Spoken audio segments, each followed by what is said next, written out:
السلام علیکم ویورز، امید کرتا ہوں کہ آپ سب خیریت سے ہوں گے۔ آج میں آپ کے سامنے بہت ہی دلچسپ واقعہ بیان کروں گا۔ اس سے پہلے ہمارے چینل کو سبسکرائب ضرور فرمائیں۔ ابلیس کا تکبر اور اس کی نصیحتیں۔ حضرت موسیٰ علیہ السلام کے زمانے میں ایک دن ابلیس حضرت کے پاس آیا اور کہا، چاہتا ہوں کہ آپ کو 1003 نصیحتیں کروں۔ حضرت موسیٰ علیہ السلام ابلیس کو پہچان گئے اور فرمایا کہ جتنا تم جانتے ہو اس سے کہیں زیادہ میں جانتا ہوں، مجھے تیری نصیحت کی کوئی ضرورت نہیں ہے۔ حضرت جبرائیل حضرت موسیٰ علیہ السلام پر وحی لے کر نازل ہوئے اور عرض کی، اے موسیٰ، پروردگار عالم فرماتا ہے، اس کی 1000 نصیحتیں قریب ہیں، لیکن اس کی 3 نصیحتیں کام آنے والی ہیں، اس کو سنو۔ حضرت موسیٰ علیہ السلام نے ابلیس سے فرمایا، 1000 کو چھوڑو، 3 نصیحتیں بیان کرو۔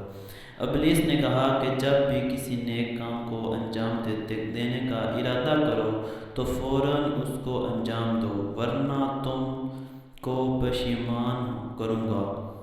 دوسری نصیحت، اگر کسی نامحرم کے ساتھ تنہا میں بیٹھو تو مجھ سے غافل نہ رہنا، ورنہ تم کو برے کام کرنے پر ابھاروں گا۔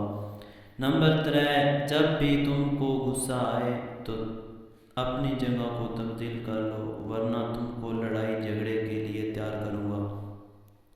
ابلیس نے کہا، اب جب کہ میں نے تم کو 3 نصیحتیں کی ہیں تو میرا تم پر حق بنتا ہے کہ اس کے بدلے میں تم خدا سے میرے لیے بخشش طلب کرو۔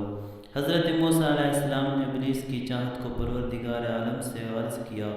رب کریم نے فرمایا، اے موسیٰ، ابلیس کو جا کر کہو، اس شرط پر تم کو معاف کروں گا جب تم آدم کی قبر پر جا کر اس کو سجدہ کرو گے۔ حضرت موسیٰ علیہ السلام نے خدا کا پیغام ابلیس تک پہنچایا۔ ابلیس جو کہ غرور و تکبر میں غوطہ خور تھا، کہا، اے موسیٰ، جب آدم زندہ تھے اس وقت میں نے اس کو سجدہ نہیں کیا، تو اب ان کے مرنے کے بعد کس طرح ان کو سجدہ کر سکتا ہوں۔ اگر یہ واقعہ اچھا لگے تو ہمارے چینل کو سبسکرائب ضرور کریں۔